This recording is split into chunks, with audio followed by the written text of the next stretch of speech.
எல்லோருக்கும் வணக்கம். நான் ஹரிஹர கார்த்திகேயன். கங்கா ஆர்கானிக் ஃபார்ம்ஸ்ல நாம இன்னைக்கு ஒரு மாடி தோட்டத்தை ரெனோவேட் பண்ண போறோம். அதை பத்தி தான் பார்க்க போறோம். இந்த மாடி தோட்டத்துல நிறைய செடிகள் வச்சிருக்காங்க. எல்லாமே தொட்டிகள்லயும் வச்சிருக்காங்க. இதெல்லாம் பிளாஸ்டிக் பாட்ஸ், க்ரோ பேக்ஸ் எல்லாத்துலயுமே வச்சிருக்காங்க. அது எல்லாமே வந்து உயரமா தான் வச்சிருக்காங்க. அது வரைக்கும் பெரிய நல்ல விஷயம் பண்ணியிருக்காங்க. ஏன்னா இது எல்லாமே வந்து ஒரு ஸ்லாப் போட்டு கீழே செங்கல் வச்சு வச்சிருக்காங்க. இதனால நம்மளுடைய மாடியோட ரூஃப்க்கு எந்த பிரச்சனையும் வராது. இருந்தாலுமே இதுல வந்து அந்த செங்கல் வந்து ஈரமாகறதால அதுல நிறைய எறும்புகள் போய் சேர்ந்து அது வந்து செடிகளை அஃபெக்ட் பண்ணும். அது ஒரு பாயிண்டா இருந்தாலும், இன்னொன்னு நம்ம தண்ணி ஓடுறதுக்கு சரியான பாதை வேணும். அப்ப செங்கல் போட்டு நம்ம தடுக்கிறப்ப அதுக்கான பாதைகள் சரியா கிடைக்காது. அது ஒரு பிரச்சனை இருக்கு. இது இல்லாம நமக்கு கொஞ்சம் ஹைட்டும் கம்மியா இருக்கிறதால ஹேண்ட்லிங் கொஞ்சம் கஷ்டமா இருக்கும். அது ஒரு சின்ன பாயிண்டா இருந்தாலும், அதுவும் கொஞ்சம் ஏஜ்டு பர்சனா இருந்தாங்கன்னா கொஞ்சம் ஹைட்டா செடிகள் இருந்துச்சுன்னா கொஞ்சம் குனிஞ்சு நிமிந்து வேலை பார்க்கறதுக்கு ரொம்பவே ஈஸியா இருக்கும். முக்கியமான ஒரு பாயிண்ட்னு பாத்தீங்கன்னா, இந்த தொட்டியை நம்ம வந்து ஒருத்தர் வந்து கையால தூக்கணும் அப்படின்றப்ப கஷ்டம்தான். 2 பேர் சேர்ந்து தூக்குறப்பதான் தூக்க முடியும். ஏன்னா அதுல இருக்க சாயில் வந்து ஃபுல் அண்ட் ஃபுல்லா ரெட் சாயில்ன்றதால வெயிட் அதிகமா தான் இருக்கும். இந்த தொட்டியோட வெயிட்டும் அதிகமா இருக்கும். கீழே ஸ்லாப் போட்டிருக்காங்க. ஸ்லாபோட வெயிட்டும் அதிகம். ஆனா இப்போ நம்ம யூஸ் பண்ண போற ஸ்டாண்டு பாத்தீங்கன்னா, இதுல இருக்கிறது ஏபிஎஸ் கோட்டட் பைப்ஸ். இந்த ஸ்டாண்டை இவ்வளோ பெரிய ஸ்டாண்டையுமே நான் ஒரு ஆள் ஈஸியாக தூக்கிடலாம். இந்த ஸ்டாண்டில் கிட்டத்தட்ட நான் வந்து 500 கிலோவுக்கு மேலே ஏற்ற போகிறேன். எப்படின்னா, இந்த ஒரு தொட்டி பார்த்தீங்கன்னா கிட்டத்தட்ட ஒரு 50 கிலோ கிட்ட இருக்கும். 50 கிலோ இல்லை, ஒரு ஆள் தூக்குறதே கஷ்டமாக இருக்குன்ற பட்சத்தில் இது எனக்கு தெரிஞ்சு ஒரு 60-70 கிலோ இருக்கும் ஒரு தொட்டியோட வெயிட்டு. இது போல் நான் இதில் 10 தொட்டி வைக்கலாம். அப்படி இருக்கப்ப இந்த ஸ்டாண்டு மினிமமாக 500 கிலோ தாங்கும். மேக்ஸிமம் 750 1000 கிலோ கூட தாங்குற அளவுக்கான கெப்பாசிட்டி உள்ளது தான். ஆனால் என்னோட சஜஷன் ஒரு 750 கிலோ வரைக்கும் ஏற்றுறது பெஸ்ட்டு. ஆனால் ஈவனாக வந்து லோட் டிஸ்ட்ரிபியூட் பண்ணி ஏற்றணும். அது எல்லாமே இந்த வீடியோவில் நீங்கள் பார்க்கலாம். முக்கியமாக இந்த போல் ஸ்லாப் போட்டு நீங்கள் பண்ணுறப்ப கவனிக்க வேண்டியது, வெயிட் நீங்கள் உங்கள் மாடியில் எவ்வளோ ஏற்ற போகிறீங்கன்றத கவனத்தில் வச்சுக்கிட்டு பண்ணுறது நல்லது. முடிஞ்சால் ஒரு சிவில் இன்ஜினியரோட அட்வைஸோட பண்ணுறது ரொம்பவே நல்லது. நீங்கள் இப்போ தான் நம்மளுடைய சேனலில் முதல் வீடியோ பார்க்குறீங்கன்னா நம்ம சேனலை சப்ஸ்கிரைப் பண்ணி பக்கத்தில் இருக்க பெல் பட்டனையும் கிளிக் பண்ணிக்கோங்க. அப்போ தான் நம்ம போடுற வீடியோஸ் எல்லாமே உங்களுக்கு கண்டினியூட்டியாக வரும். இப்போ வாங்க நம்ம மாடி தோட்டத்தை சீக்கிரமாக ரெனோவேட் பண்ணலாம். இந்த மாடி தோட்டத்தை ரெனோவேட் பண்ணி ஆர்கனைஸ் பண்ணுறதுக்கு எங்களுக்கு ஒரு நல்ல வாய்ப்பு கொடுத்த BHEL retired PRO mister R Srinivasan சாருக்கு இந்த நேரத்தில் எங்களுடைய மனமார்ந்த நன்றிகளை சொல்லிக்கிறேன். இந்த தோட்டம் மலைக்கோட்டையில் கிழக்கு ஆண்டார் தெருவில் அமைஞ்சிருக்கு. கங்கா ஆர்கானிக் ஃபார்ம்ஸில் ஒரு மாடி தோட்டம் ரெடி பண்ணி கொடுக்குறோன்னா அது ஃபிக்ஸடாக இது மாதிரி தான் பண்ணுவோன்ற மாதிரி இல்லாமல் ஒவ்வொருத்தவங்களுடைய தேவைகளுக்கு ஏற்றாற் போல் அதை வந்து மாற்றி அமைத்து ஒரு கஸ்டமைஸ்டாக பண்ணி கொடுக்குறோம். அதனால் நிறைய சக்ஸஸ்ஃபுல்லான மாடி தோட்டத்தை அமைச்சு கொடுத்தது மட்டும் இல்லாமல் அதை மெயின்டைன் பண்ணியும் கொடுத்துட்ருக்கோம். இப்போ நீங்கள் வீடியோவில் பார்த்துட்ருக்க இந்த தோட்டத்தில் அவங்களுடைய ரெக்குயர்மெண்ட்டை கரெக்டாக புரிஞ்சுக்கிட்டு அதுக்கேற்ற மாதிரி நாங்கள் ரெடி பண்ணி கொடுத்தோம். க்ரோ பேக்ஸ் ஆல்ரெடி வச்சுருந்தாங்க. அதோடைய குவாலிட்டி செக் பண்ணோம், ரொம்பவே நல்லா இருந்தது. ஸோ அதில் கங்கா ஆர்கானிக் ஃபார்ம்ஸுடைய பாட்டிங் சாயிலை ரீஃபில் பண்ணோம். அப்படி ஃபில் பண்ணும்போது நீங்கள் வீடியோவில் கவனிச்சிருப்பீங்க, ஜஸ்ட்டு அந்த பேக்கில் சாயிலை கொட்டிட்டு அப்படியே விடாமல் லேயர் பை லேயராக நல்லா ஷேக் பண்ணி ஃபில் பண்ணியிருப்போம். இது எதுக்கான செட்டில்மெண்ட் பிரச்சனையை குறைக்கிறதுக்காக தாங்க. இப்படி நம்ம ஷேக் பண்ணாமல் ஃபில் பண்ணோம்னா கொஞ்ச நாள் கழித்து செடியோடு சேர்ந்து மண்ணும் கீழே இறங்கியிருக்கும். அப்படி இறங்குறதால மறுபடியும் நம்ம சாயில் ஃபில் பண்ணும்போது செடியோட தண்டு பகுதியை வந்து மறைச்சி நம்ம வந்து ஃபில் பண்ணுறதால செடிகளுக்கு நிறைய ப்ராப்ளம்ஸ் ஏற்படுத்தும். அதை அவாய்ட் பண்ணுறதுக்காக தான் இனிஷியலாக நம்ம ஃபில் பண்ணும்போது நல்லா ஷேக் பண்ணி நல்லா விளிம்பு வரைக்கும் நம்ம ஃபில் பண்ணி வைக்கணும். அப்படி ஃபில் பண்ணுறது தான் சரியான முறையும் கூட. அப்போ தான் அந்த க்ரோ பேக்ஸோடைய உயரத்தை நம்ம சரியாக யூட்டிலைஸ் பண்ண மாதிரி இருக்கும். இப்போ நம்ம ஃபில் பண்ணது எல்லாமே 12க்கு 12 சைஸ் உள்ள க்ரோ பேக்ஸு. அந்த க்ரோ பேக்ஸில் நாங்கள் அவங்களுக்கு எக்ஸ்பிளைன் பண்ணது என்னென்னா, தக்காளி, மிளகாய், கத்திரிக்காய், வெண்டை, அவரை, கொத்தவரை இது போல் என்ன செடியாக இருந்தாலுமே 1லேருந்து 2 செடி மட்டும் வச்சு வளர்க்க சொல்லியிருக்கோம். அதுக்கு மேலே போகும்போது சரியான ஈல்டு கிடைக்காதுன்றதையும் மென்ஷன் பண்ணியிருந்தோம். அதுக்கப்புறம் அங்கே இருந்த ஸ்லாப் அப்புறம் பழைய தொட்டிகள் எல்லாமே அங்கேருந்து எடுத்து அப்புறப்படுத்தி ஃபுல்லாகவே கூட்டி கழுவி க்ளீன் பண்ணி அதுக்கப்புறம் நம்மளுடைய ஸ்டாண்டில் இந்த க்ரோ பேக்ஸ் எல்லாமே நீட்டாக ஆர்கனைஸ் பண்ணி ரெடி பண்ணோம். இது எல்லாமே இந்த வீடியோவில் கண்டினியூட்டியாக நீங்கள் பாருங்கள். இதில் எதுவும் டவுட்ஸ் இருந்துச்சுன்னா கீழே கமெண்ட்டில் சொல்லுங்கள். ஸோ எங்களுக்கு அது ரொம்பவே ஹெல்ப்ஃபுல்லாக இருக்கும். வீடியோவோட முடிவில் இன்னும் நிறைய விஷயங்கள் உங்களுக்காக காத்திருக்கு. ஸோ வீடியோவை பொறுமையாக ஃபுல் அண்ட் ஃபுல்லாக பாருங்கள். அப்போ தான் இதில் நிறைய விஷயங்கள் நீங்கள் தெரிஞ்சுக்க முடியும். இதுபோல் உங்கள் மாடி தோட்டத்தை ரெனோவேட் பண்ணும்போது இந்த வீடியோ பார்த்த அனுபவம் உங்களுக்கு ரொம்பவே ஹெல்ப்ஃபுல்லாக இருக்கும். இந்த வீடியோ நீங்கள் பார்க்கும்போது தெரிஞ்சிருக்கும், இவங்களுக்கு நாங்கள் ஏபிஎஸ் கோட்டட் பைப்ஸில் ஸ்டாண்ட் ரெடி பண்ணி கொடுத்துருக்கோம். அதில் பார்த்தீங்கன்னா 2 ஸ்டெப் ஸ்டாண்டுன்னு சொல்லுவாங்க, கொல்லு ஸ்டாண்டு 3 ஸ்டாண்ட் ரெடி பண்ணி கொடுத்துருக்கோம். அதில் 2 ஸ்டாண்டை வந்து கம்பைன் பண்ண மாதிரி மேலே ஒரு கொடி பந்தலும் போட்டு கொடுத்துருக்கோம். அவங்க வீட்டில் முல்லைப்பூ கொடி இருந்தது, அது படறதுக்கு சரியான ஸ்பேஸ் இல்லாமல் இருந்தது. ஸோ நான் எக்ஸ்பிளைன் பண்ணேன், இது போல் ஒரு பந்தல் ரெடி பண்ணோம்னா ரொம்பவே நல்லாயிருக்குன்ட்டு. ஸ்டார்டிங்கில் வேணான்னு சொன்னாங்க. நான் இன்ஸ்டால் பண்ணி கொடுக்குறேன், உங்களுக்கு வந்து அது கண்டிப்பாக செட் ஆகும், ட்ரை பண்ணி பாருங்கன்னு சொன்னேன். ஓகே பார்க்கலாம் அப்படின்னு சொன்னாங்க. ஆனால் கடைசியில் அதோட அவுட்புட்டை பார்த்தோன்னா ரொம்பவே பிரமிப்பாக இருக்குன்னு சொல்லியிருந்தாங்க. இது போல் தாங்க ஒருத்தவங்களுக்கு என்ன ரெக்குயர்மெண்ட்டுன்னு புரிஞ்சுக்கிட்டு அதுக்கேற்ற மாதிரி நாங்கள் சொல்யூஷன் கொடுப்போம். உங்களுக்குமே உங்கள் கார்டனோட ரெக்குயர்மெண்ட்ஸ் என்னென்னு தெரியாத பட்சத்தில் ஃபோட்டோஸ் வீடியோஸ் எடுத்து அனுப்புகிறப்ப தான் எங்களுக்கு அதை பார்த்துட்டு என்ன பண்ணலான்னு ஒரு ஐடியா பண்ணி டீமோடு டிஸ்கஸ் பண்ணிவிட்டு உங்களுக்கு ஃபைனல் அவுட்புட் பண்ணுறதுக்கு தேவையான எல்லாமே பிளான் பண்ணிவிட்டு உங்களுக்கு வந்து காண்டாக்ட் பண்ணுவோம். நீங்கள் சப்போஸ் ஃபோட்டோஸ் வீடியோஸ் முன்னாடியே அனுப்பியிருந்தீங்கன்னா கூட உங்களுக்கு கூடிய சீக்கிரத்துலேயே எங்கள் டீம்லேருந்து கால் பண்ணி உங்களுக்கான அப்டேட்ஸ் கொடுப்பாங்க. அது வரைக்கும் கொஞ்சம் வெயிட் பண்ணுங்கள். ஏன்னா கார்டனிங் ஒர்க் எல்லாமே பார்த்திங்கன்னா ஃபுல் அண்ட் ஃபுல்லாகவே பொறுமையாக பண்ண வேண்டிய விஷயம். நம்ம நிறுத்தி நிதானமாக ரொம்பவே ரசித்து நம்ம வந்து ரெடி பண்ணணும்.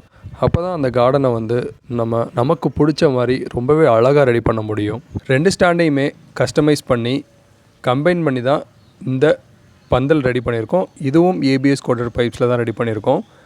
மேலே ட்ரெல்லிஸ் நெட்டுன்னு சொல்லுவாங்க, பந்தல் வலை நம்மளுடைய வெப்சைட்லேயும் உங்களுக்கு அவைலபிளாக இருக்கும். 5 அடி அகலமும் 10 அடி நீளமும் உள்ள ஒரு பந்தல் வலை இது. இந்த பந்தல் வலையை மேலே வந்து ஃபிக்ஸ் பண்ணுறதுக்கு யூவி ரோப் யூஸ் பண்ணியிருக்கோம். பந்தல் வலையாகட்டும் யூவி ரோப் ஆகட்டும் ரெண்டுமே நல்ல லைஃப் வரக்கூடியது. வெயிலே இருந்தாலுமே நல்ல லைஃப் வரும். அதனால் முடிஞ்ச அளவுக்கு நீங்கள் ஒரு பந்தல் ரெடி பண்ணணும்னு பிளான் பண்ணிங்கன்னா இதுபோல் யூவி ரோப் யூஸ் பண்ணுங்கள். அந்த பந்தலுக்கு வந்து ட்ரெல்லிஸ் நெட்டுன்னு சொல்லிட்டு நம்ம நைலான் ரோப் வச்சுருப்போம். அது வந்து பாக்ஸ் டைப்பில் இருக்கும், பாக்ஸாக 4 இன்ச்சுக்கு 4 இன்ச்சுன்ற மாதிரி ஒரு சைஸில், இல்லாட்டி 6 இன்ச் பை 6 இன்ச் இந்த 2 சைஸஸில் கிடைக்கும். இந்த அளவுக்கு கேப் இருக்கப்போ சப்போஸ் ஏதாவது கொடிகளில் காய்கறி காய்ச்சிருந்தாலுமே கையை உள்ளே விட்டு நம்ம பறிச்சுக்கலாம். ஆட்டு வலைன்னு சொல்லுவாங்க, சின்னதாக டைமண்ட் ஷேப்பில் வந்து மார்க்கெட்டில் கிடைக்கும். அதுபோல் வாங்கும்போது நம்மளுடைய கை உள்ளே நுழையாது. அதனால் மேலே ஏதாவது காய்ச்சிருந்தாலும் அதை எடுத்து நம்ம யூட்டிலைஸ் பண்ண முடியாமல் போகிறதுக்கு நிறைய வாய்ப்பு இருக்குது. அது இல்லாமல் அதை யூவி ட்ரீட் பண்ணியிருக்கவும் மாட்டாங்க. ஸோ இது போல் கரெக்டான ஒரு மெட்டீரியலை நீங்கள் சூஸ் பண்ணுறதுக்கும் நாங்கள் கைட் பண்ணுவோம்.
ரெனோவேஷன் ஒர்க்கு ஃபுல்லாகவே பண்ணி முடிச்சாச்சு. உங்கள் எல்லாருக்கும் பிடிச்சிருக்குன்னு நம்புகிறேன். இப்போ வந்து வாட்டரிங் பண்ண போகிறோம். வாட்டரிங்கை பொறுத்த வரைக்கும் ரொம்ப முக்கியமானது இந்த ஷவர். இந்த ஷவருக்கு யூஸ் பண்ணுறதுக்கு இது போல் ஒரு கார்டன் ஹோஸ் போட்டு வச்சிட்டிங்கன்னா உங்களுக்கு வாட்டரிங்கில் வந்து நிறைய டைம் ஆகிட்டு இருக்குன்னா இது உங்களுடைய டைமை வந்து மிச்சம் பண்ணும். அந்த டைமை நீங்கள் வந்து கார்டனில் உட்காந்து சின்னதாக ஒரு டீ சாப்பிட்றதோ, காஃபி பிரேக் எடுத்துக்கிறதோ, இல்லை ஃப்ரெண்ட்ஸோடு சேர்ந்து உட்காந்து பேசுகிறதுக்கோ, இல்லை ஃபேமிலியோட டைம் ஸ்பெண்ட் பண்ணுறதுக்கோ நீங்கள் யூஸ் பண்ணலாம். ஏன்னா கார்டனிங்னாலே தண்ணி ஊற்றுறது, பூச்சி மருந்து அடிக்கிறது இது மாதிரியே வந்து ஃபுல்லாக ஹெக்டிக்காக ஆகிட்டு இருக்கு. ஏன்னா இப்போ பிடிச்சி நிறைய பேர் உள்ளே வந்துட்டு இருக்காங்க. இந்த நேரத்தில் கார்டன்னாலே நிறைய வேலை இருக்கும் அப்படின்ற மாதிரி இருக்கிற விஷயங்களை வந்து மாற்றி அமைச்சு கங்கா ஆர்கானிக் ஃபார்ம்ஸ் ரொம்ப எளிமையாக ஒரு சிஸ்டம் ரெடி பண்ணி கொடுத்துட்ருக்கோம். அதுதான் இந்த சிஸ்டம். இதுக்கு முன்னாடி நீங்கள் பார்த்தது எல்லாமே சைடில் ஃபுல்லாகவே செடிகள் இருந்திருக்கும். மெயின்டைன் பண்ணுறது ரொம்பவே கஷ்டமாக இருந்திருக்கும். கூட்டி க்ளீன் பண்ணுறதுக்குள்ளே ஒரு வழி ஆயிருக்கும். இப்போ நீங்கள் கூட்டி க்ளீன் பண்ணுறதாகட்டும், மெயின்டைன் பண்ணுறதாகட்டும் ரொம்பவே ஈஸியாக இருக்கும். இந்த எறும்பு பிரச்சனை எதுவுமே இருக்காது. மாடியோட ரூஃப் டேமேஜ் ஆகிறதுக்கு வாய்ப்பே கிடையாது. இப்போ ஷவர் பண்ண போகிறேன். இதை பாருங்கள். இது போல் ஷவர் உங்களுக்கும் வேணும்னா ஸ்க்ரீனில் வந்து எங்களுடைய வெப்சைட் லிங்க் தரேன். www.gangaorganicfarms.com. இந்த வெப்சைட்டில் போய் நீங்கள் ஆர்டர் ப்ளேஸ் பண்ணிக்கலாம். இப்போ வாங்க நம்ம செடிகளுக்கு